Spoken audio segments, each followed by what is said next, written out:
दोस्तों, उत्तराखंड के सिंकलेरा में सुरंग हादसा हो गया जिसमें हमारे देश के 41 मजदूर फंस गए थे। यह आप सबको पता होगा।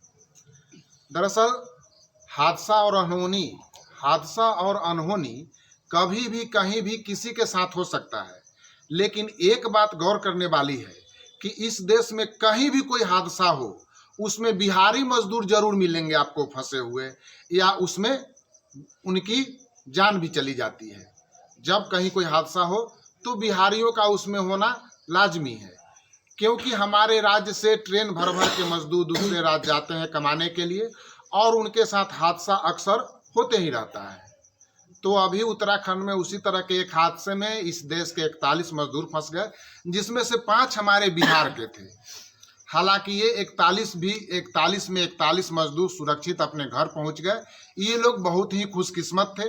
वैसे ही खुशकिस्मत एक हमारे साथ है, इनका नाम है दीपक। और दीपक जी, आपको हम बहुत बहुत बधाई देते हैं। आप फिर से अपने परिजनों के साथ खुशी खुशी हैं। जी जी सर, धन्यवाद। तो दीपक जी, सबसे पहले आप ये बताइए कि आप उस टनल में कौन सा काम करते थे? मैं सर उस टनल में बूमर ऑपरेटर, बूमर एक E2C बूमर होता है, उसी को मैं ऑपरेट करता था।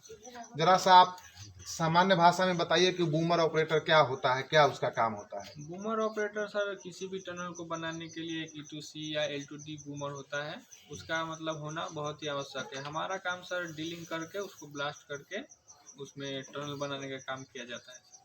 अच्छा, मतलब आप जमीन में छेद करके आप उसको बम से उड़ाते हैं, जी जी जी। फिर सुरंग बन जाता है। वो जी। मट्टी मलबा निकाल के उसको जी सुरंग जी में बदल जी दिया जी, जाता यही है। कार्य बार बार किया जाता है।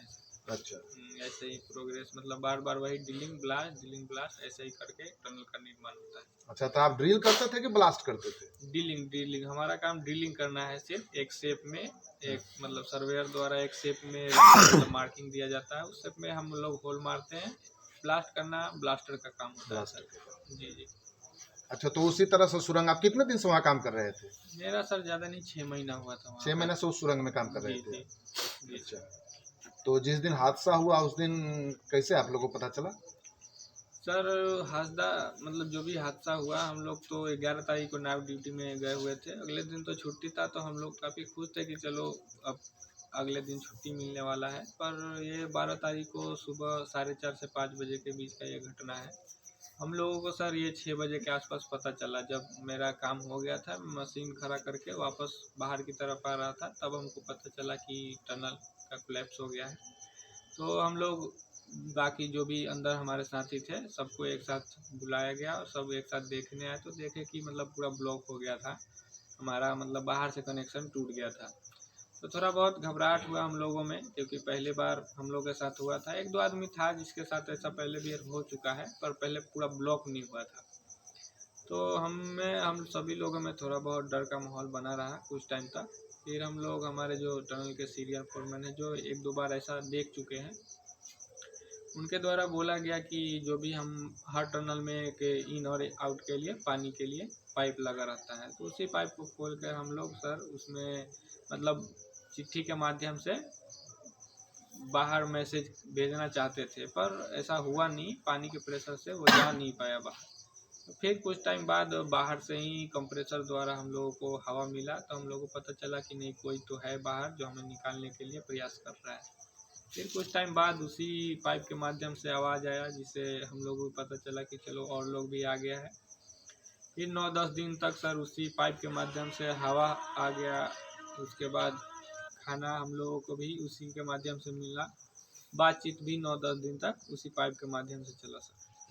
अच्छा, तो 10 दिन तक आप उस छोटे से पाइप के माध्यम से बात होते रहा। जी जी। उस 10 दिन में खाना पीना क्या हो रहा था? खाना पीना सर वही मूढ़ी, ड्राई फ्रूट में किशमिश, काजू, यही मिल रहा था हम लोगों को सर 10 दिन बाहर तक। से सरकार के द्वारा दिया जा रहा था? जी जी, कुछ टाइम तक तो हमारे कंपनी के द्वारा ही दिया गया, क्योंकि उस टाइम तक बात ज़्यादा फैला नहीं था, तो सरकार को शायद उतना पता नहीं। हम लोग को जितना अंदर पता है वही बता रहे सर। तो बाद में हम लोग को पता चला कि नहीं, बात बहुत फैल गया है, मीडिया भी पता चल गया है, और हमारे जो उत्तराखंड के मुख्यमंत्री सर हैं वो लोग भी, NDRF STRF का टीम भी पूरा पहुँचा हुआ है। तो हम लोगों को थोड़ा वो हुआ कि चलो अब निकल जाएंगे हम लोग। तो खुशी हुआ सर, सब लोग मतलब डे नाइट लगे हुए थे हम लोगों को निकालने में। जो भी उनसे बन पड़ा वो लोग ने हमारे लिए किया। अच्छा, तो ये सुबह से शाम तक 24 घंटे का वक्त कैसे कटता था आप लोग का? सुबह से शाम तक जब ऐसे तो हम लोग आपस में ही बातचीत करके टाइम पास करते थे। फिर भी अगर बोरिंग थोड़ा बहुत होता था तो वही हम लोग कागज़ का चोर पुलिस बनाकर खेला करते थे, जिससे हम लोगों का थोड़ा बहुत टाइम पास हो जाता था। यही सर, ऐसे ही हम लोग। कागज का चोर पुलिस बनाकर खेलते थे। जी जी जी। अच्छा, और नित्य क्रिया का क्या होता था? कैसे आप लोग अपना नित्य क्रिया करते थे? कहाँ जाते थे? क्या करते थे? कैसे? जी सर, जैसे टनल हमारा काफ़ी लंबा है, 2350 मीटर के आसपास है, तो जो भी हमारा मतलब घूमने टहलने वहलने के लिए कोई प्रॉब्लम नहीं होता था। सांस वास लेने का भी कोई दिक्कत नहीं था, खाना तो हम लोगों को मिल ही रहा था। बस यही टेंशन लगा रहता था कि कब हम लोग बाहर निकल पाएंगे, बाहर क्या हो रहा है नहीं हो रहा है, जानने के मन में इच्छा लगा रहता था कि अगले दिन दीपावली था, छठ पूजा भी था, तो हम लोग को थोड़ा टेंशन हो रहा है कि घर वालों को पता भी है कि नहीं है। इस वजह से थोड़ा बहुत टेंशन था हम लोगों में।